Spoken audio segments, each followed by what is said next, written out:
A new Tampa Bay Business Journal hits newsstands today, and as always, editor Alexis Muellner is here to talk about some of the week's big stories. Good morning. Happy Friday to you. Good morning. Happy Friday to you. It's been a very busy week, as expected. Speakers at the RNC called for fewer government regulations for small businesses. Exactly what are they trying to accomplish by targeting and talking to small business owners? Well, it's a key theme of the Republicans in general, but what they're trying to do certainly is to try and resonate this theme among their entire base. Now, what we try to do is to figure out what does that mean for local small businesses and manufacturers. Small businesses, medium-sized businesses are American businesses. The dominant, amount of businesses in this country are relatively small.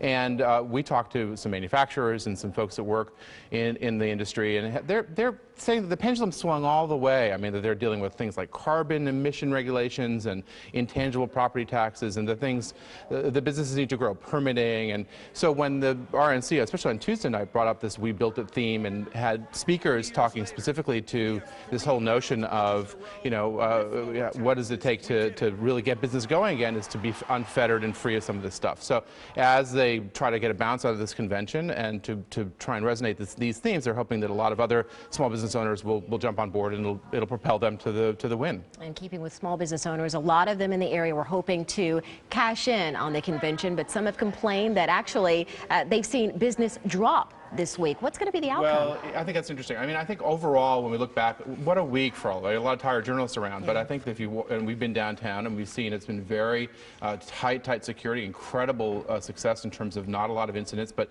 downtown restaurants are very quiet. But the intangible things related to just even things like the mayor was at a law firm, and the chairman of the House Intelligence Committee dropped by, and they were talking about MacDill, and there was some issues about understanding MacDill better. So down the line, in terms of intangible things about understanding the community, wanting to come back, you can't measure it in terms of sales receipts or other things. But overall, Tampa has done, and Tampa Bay in general has done a tremendous job, and I think that'll pay off in ways that we'll see for years to come. Yeah, we'll have to wait to see exactly how big it's going to pay off. I think so. And also, chalk one up for the Bay Area business community. After an outcry from businesses, the Largo City Commission reversed an economic development decision. Interesting. As we transition from the RNC to other business, we are at a story about Largo, which has been trying to focus on a very business-friendly environment, running the challenge between public services and paying for things like an economic development department, eliminated that job. And then our story apparently generated some interest, and the commissioners in the city kind of went back, rethought it, and they've hired back 2 of the 3 positions. It's tough in a city where you've had to lay off some firefighters. But the city business people say, hey, we've got this momentum building, don't give up on it.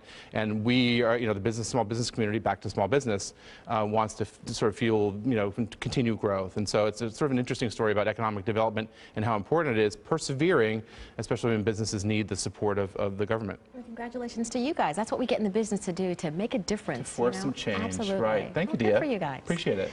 And for more Business Journal headlines, go to our website, abcactionnews.com/business. Thanks, Alexis. Thanks, Dia.